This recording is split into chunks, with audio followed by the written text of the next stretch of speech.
But before I begin, breaking news, breaking news. I can't believe it, Colonel J. I really can't believe it. On the day, or almost exactly the moment I wanted to record this, some X user, or you might call him Twitter user, called @XJosh, XJOSH. I would like all of your viewers to like. Well, you can't subscribe, but you can follow XJosh on X, formerly known as Twitter. Now, this is the tweet he sent out. He says, "I'm not even kidding. That was my appeal. I am appealing a locked and suspended account. The description of the problem is..." "Oh, please help me, sir. I'm Indian. Help me, sir. I'm Indian. Please help me. Please help. I am Indian." That was the appeal at XJosh. Well, for those who don't know who he is, never mind. The most important takeaway is that he is not the owner. I don't want you to leave thinking that he is the owner of Kiwi Farms. I want you to leave thinking there is indeed an Indian who runs that platform. It is an Indian who runs that platform. And once he receives, this appeal, that description of the problem, got unbanned.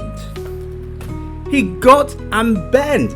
So I want all of you, whoever is listening, Colonel J listeners, to, as Chris Chan would say, meditate on that. Just meditate on that and think about the implications. You can get your X account unbanned if you just pretend to be a subcontinental. Oh, but I forgot to introduce myself. Did I? Yes, I did forget to introduce myself. You might know me better as... I don't think you know me at all. My name, as I call myself, is the CECA Loather. You might not have noticed me doing the outro for all of Colonel J's, very nice, very good quality clips from Ethan Ralph's The Kill Stream or Mad at the Internet. Very quality clips. This is the CECA Loather here. Remember to like, subscribe to Colonel J's clip channel. For those of you who didn't switch off the video, didn't stop recording at that time, let's get to the meat and potatoes of this little rant that I'm going to embark upon here. You see, my claim to fame, I'm not e-famous at all, but my claim to fame, claim to notoriety, is calling into Ethan Oliver Ralph's show called The Kill Stream. He used to be someone big, and I got a little bit of attention, more than a little bit of attention calling into his shows, and that's more or less the reason why I can remotely claim to be e-famous, or rather Colonel J thinks or has taken notice of me because I call into Ethan Ralph's show and my entire shtick.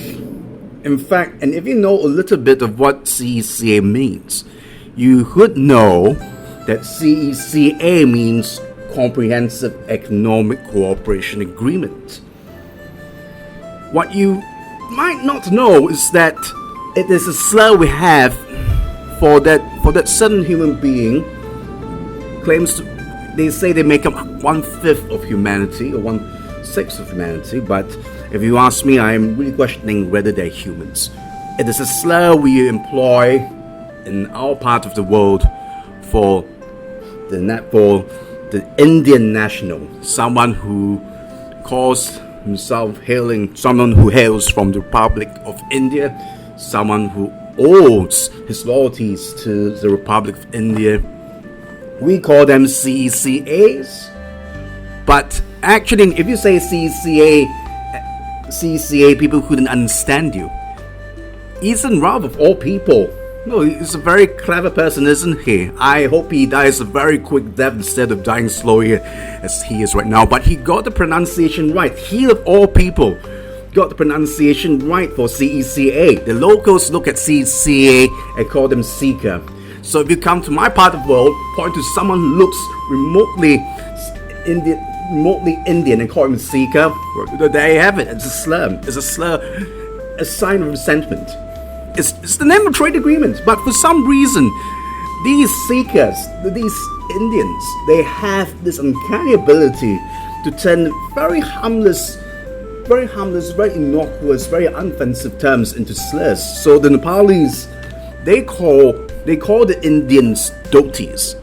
Well, dhoti is just the name of a dress, an ethnic dress. The Indian nationals who come to Nepal, they dress in things called dhotis. That became a slur. And for the Chinese, they look at the CECAs. The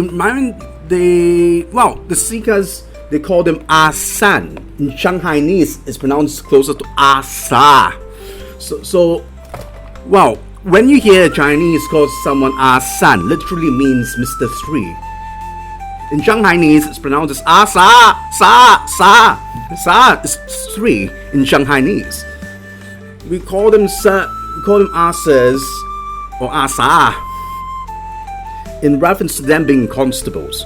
So, if you want to, so long story short, Asa or Asan, Mr. 3, it's actually a term Shanghainese used to refer to Indian constables. Now that has become a slur too, right? So you have dhoti, it's the name of dress.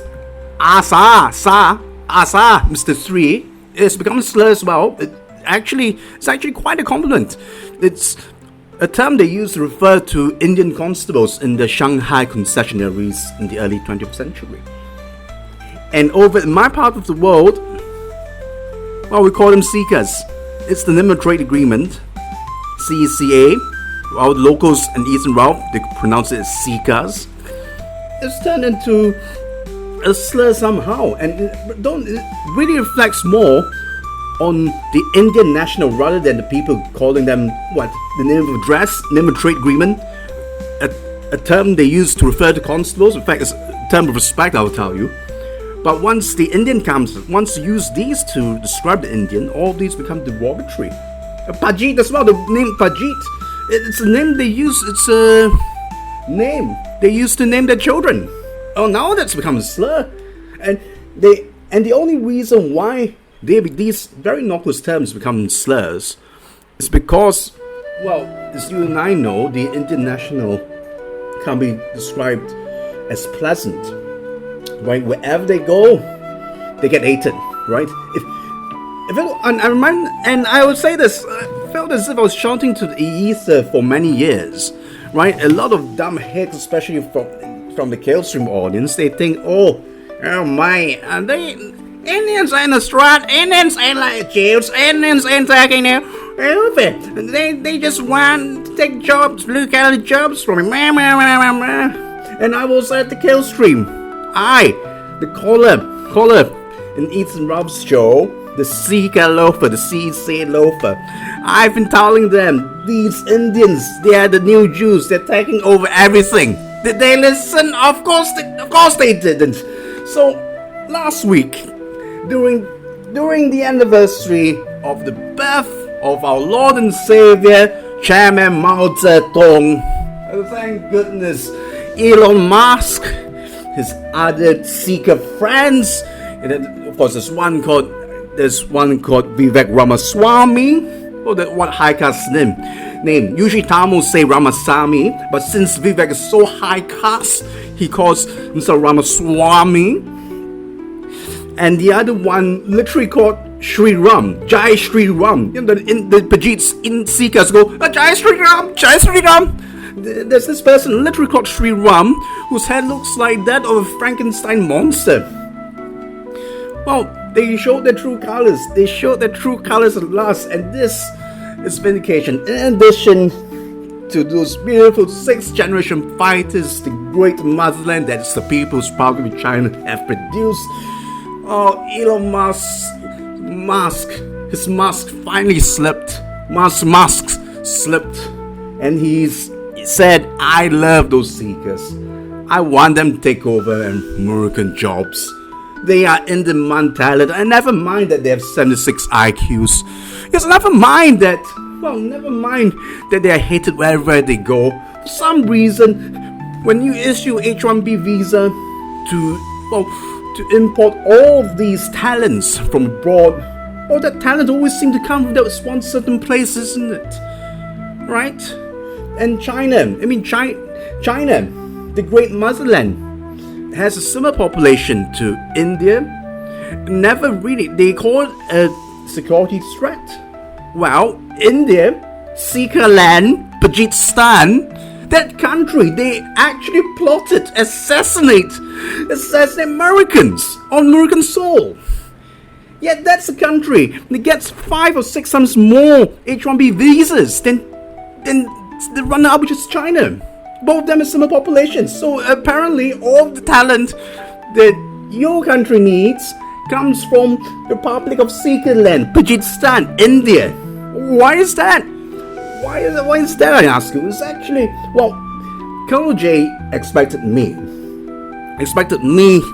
to give you the answers, but this is something I don't know myself. I really don't know myself. Maybe in 30 years' time, we might open the archives and we might see the Boston Dews, your leaders, and the leaders of the country, the small island small island where I'm residing at. Maybe we will figure out, maybe we have the definite answer as to why they decided, why all of the English-speaking world, the developed world, decided to sell out to these 76 IQ subcontinentals. But if you need further convincing, if you need more convincing that these Indian nationals are up to no good, under Colonel J's orders, he's the colonel, I have to obey him, don't I? So, okay, just let me continue. I remember having this argument about Vivek Ramaswamy. Oh, he's a true blue American because he's born this soul. Right? What next? This Ethan Ralph's Killstream audience, they tend to be leaning to the right. And isn't it strange that these mental minnows, these mental midgets, they are against anchor babies. Vivek Ramaswamy is an anchor baby himself. And this is how you gauge. I question his loyalty. I was proven right eventually. Because Vivek Ramaswamy, same thing with this Jai Sri Ram. These people come from privileged backgrounds, right? The parents have deep ties to the quote-unquote motherland, which is the fake Republic of India, the non-country that's India. I have to say this, they're well connected. They're not like your typical immigrant who is not wanted back home, right? The immigrant story, the story of the immigrant that built up the United States of America. These people are disenfranchised, so you can think of the Pilgrims, they're not wanted. Think of the Pilgrims, the Mayflower. Those people who boarded Mayflower, I believe they're not wanted back home. They were religious heretics. Not Vivek Ramaswamy's family, not Sri Ram's families. Right? These are from high caste privilege. They came to the US to earn money, not to become citizens. To earn money sent back home. So this really tells you where the loyalties lie. And of course, am I surprised that Vivek Ramaswamy decided to betray the people who voted for him? Who supported him and his anti-immigration rhetoric? I'm not surprised. I'm not surprised that he did that at all, right? A lot of those, we call them seekers, they also pull off the same nonsense over here. This one nutter went to the extreme, posted a picture where he rips open the flag the country is leeching off to reveal India below. Right? If there's no claim, if there is no display, this is an open display of where his true loyalties lie. He's willing to rip off the flag. I don't care what his picture, I don't care what he did for real. It shows where his hearts lie, and this will be the case for a lot of seekers who are leeching off you in the Western world right now.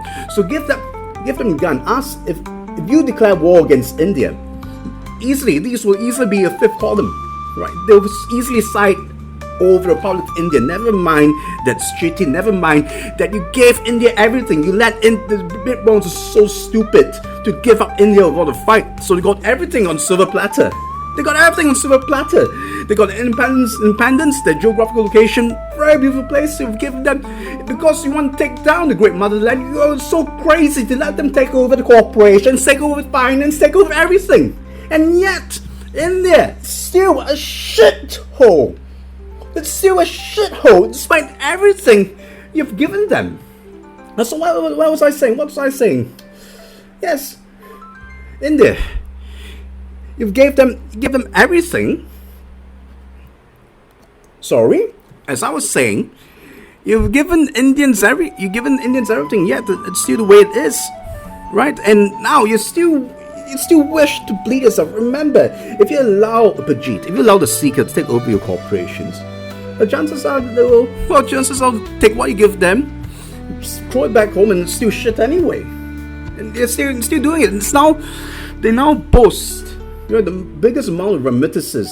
People say that India has a bustling economy. It's about to beat China. Here's the truth about the so-called economic growth in Bajistan, CECA land. Alright, CECA land doesn't really have a real economy. The way it structures its economy is very similar to the West right now, to America, to the former colonial masters, the former English-speaking masters. Right? The economy is fake in the sense that, the things driving is GDP. I can give you a few examples. Mainly in transactions in nature. So one, you have a war in the Ukraine, and for some reason, and every country started sanctioning Russia. Sort of sanctioning Russia because what you do is that Russia sells its stuff to India, and India resells it to the West. So that's one of the things that fuels Bajit GDP.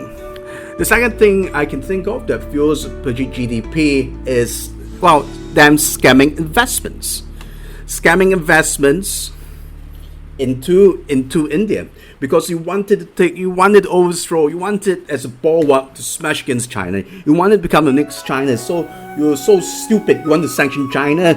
So you decided that of all the other countries that can stand up to China, actually you can't, but you decided to bet on the Indian horse, and you invested money there, thinking that these people are the in-demand talent, thinking that these people can become the new economy to take over China. If only if you throw in more money into that black hole, into people who have an average IQ of 76, who actually engineered the biggest industrial disaster ever, bigger than anything in China. The Union Carbide disaster was caused because you allowed these 76 IQ staff to operate the factory. Right? It's a bit unfair. It's a bit unfair to pin the blame entirely over the American management. But you're stupid. You invested money over there. You put the factory you put your factory in the hands of someone who has an average IQ of 76, and you wonder why you end up with the biggest industrial disaster ever. Same thing with all investments. So you didn't achieve anything but to boost Indian GDP on paper. They end up scamming investments, literally. Yes. So what they do is they take your money, then stop you from taking money out. The money that you earned in India stays in India. Everyone learned it hard way. China, Russia, the West as well. Right? If you try taking out money, as China has learned from your investments, you got some returns from investments in India. And they will say you're trying to loan the money, you no take money out, we scam you. You loan the money, we scam you. Right? So this is how you're contributing to Indian GDP, by being scammed. And the third way the Indian GDP, yes, actually forward, but never mind, I'll just tell you this. Third way, they just outright scam you. What else can I say? Yes, Kitboga, Kitboga. Follow him on YouTube. Right, Kitboga, the YouTuber, he naps these Indian scammers. Notice that the scammers always from India. Well, if you're scanned by a Pajit, if you're scanned by what we call CECA, you're actually contributing to the Indian economy as well. Right, $10 billion.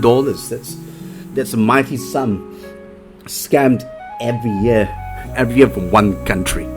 Just imagine how much more they scam from other countries. So when they go, don't redeem. You're giving me GDP into Bharat. Well, scamming is also a huge source of income that boosts the Indian GDP. And remittances, I understand. And another thing that fuels the Bajit economy, the CECA economy, is remittances. So the money that they earn leeching off you, they'll just funnel it back. I mean, that's the point I already made. So you have four means by which you're contributing to GDP. It's not really, they're not developing the economy. They're not really developing the way most countries develop by becoming manufacturing superpowers. Manufacturing superpowers about making stuff. Even the road, they are trying to make roads. They're trying to make roads and rail, but you know how construction over in CECA is like. You know how your investments. If you're trying to invest in infrastructure or anything over there, it always goes pear-shaped. Right? This happens once you this happens once you trust them to build stuff. So it's not really infrastructure building. It's not really manufacturing that is pushing, that is making the CECA economy grow. What fuels the CECA economy, as I explained, I'll explain this time, I'll repeat myself very briefly, is first, scamming investment. Second, outright scams. Third, you have the war in the Ukraine. India is re-exporting.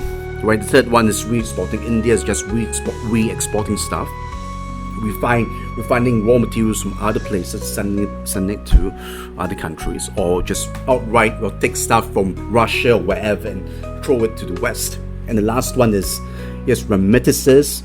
CECA's sending the money back home. These are things that are fueling the CECA economy. And my prediction is this: if you wake up to the CECA problem, if you stop investing in that country, if you are smart enough, that's how you kill the CECAs. If Canada and you in the US stop remittances, stop CECAs from sending money back home, if you impose financial sanctions on India, I think it will collapse. I think the myth of it being this fourth largest economy, it will shatter. That's my prediction. So if you man up, I repeat myself, if you man up, if you impose financial sanctions which involve stopping people from sending money into India like what you're doing with Russia, see that economy, this bubble that's called the Pajit CECA economy, explode. Right? So I have given you a few economic lessons on the mirage, the CECA economy. Let's see what's next on my list. Okay, that's interesting, isn't it?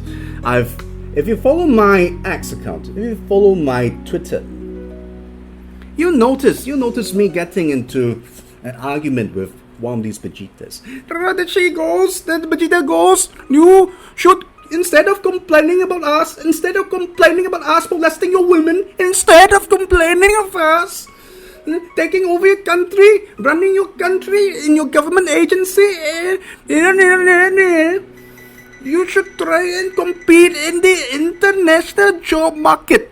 By international, she's not saying that they are so talented that they can work in what China companies or Korean companies.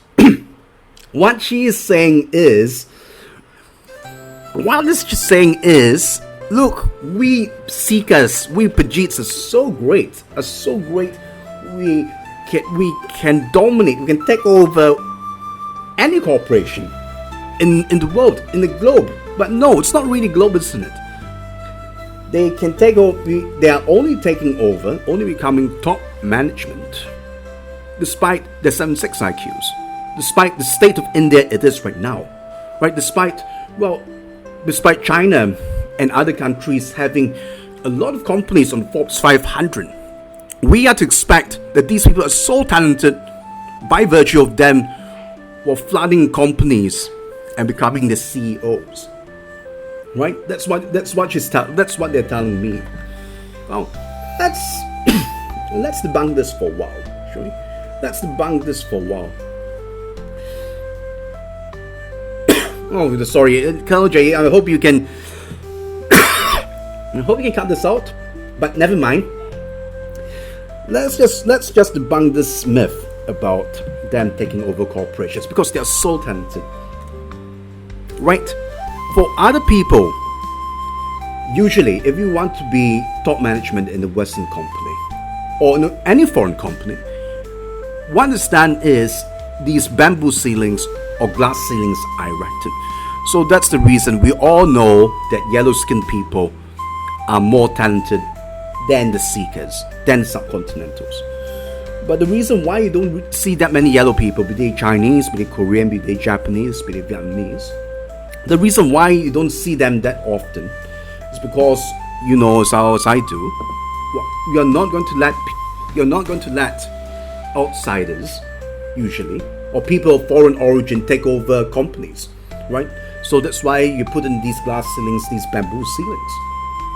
But for some reason or another, right? This is a mystery to me. We all know that they simply don't have the ability to run a country, let alone a corporation. And lo and behold, you let them take over corporations, well, everything's turning pear-shaped. Everything's turning pear-shaped, right? You entrust engineering, you outsource your engineering to India. Look at all the planes coming down right now. Of course, I'm sure the corporations declining because you accepted all these Indians. Because these Indians, what they do, how they dominate these Western run companies is that they allowed the Western corporations allowed these Indian Trojan horses to come in to take over the human resources department, and they began firing the natives, the locals, right? White people aren't natives. Or in Malaysia, the Chinese and Indians aren't the Malaysian Chinese, the Malaysian Tamils, they aren't native. Oh, let's say the locals, alright, the locals are fired by the incoming CECA leeches, and they rehire their own. That's how they take over. That's how they take over corporations, and I still really want, and that's how those ceilings are dismantled. The ceilings that you usually reserve sensibly for outsiders, that's how they are dismantled. But I still wonder who allowed the Trojan horses to come in, right? If you didn't, who allowed them to take over the human resources department of these corporations? Who allowed them to become CEOs, even though their abilities are suspect, their loyalties are suspect, and they're like cuckoos, just throw out everyone, throw out the natives, displace the people the locals who are working there. Well, that's what they do. Who allowed this to happen? That's the mystery. That's the mystery, honestly, that I can't yet crack. But there's one thing I know, right? One thing I know to be true, right, is that they are indeed taking over your corporations. They're taking over your finance. They're taking over your politics. The Jeet is the new Jew. This is something I've been yelling ever since I called into Ethan Ralph's show, 6 years ago, ever since 2019. I've been trying to make that point, and what a beautiful moment. Praise be to our Lord and Savior, Mao Zedong. Praise be to him. It was a beautiful 2024 Maoist present where I finally got some kind of vindication. A lot of people are finally realizing that the real threat, the real Jew, it's an upstart, is the Pajit CECA. the CECA is, well, the new Jew. They are the actual threat. So, well, that's all I have to say. That's all I have to say. I feel very happy, very, very vindicated. And once again, I am the CECA Loather. Or maybe the right way to say this is I'm the CECA Loather.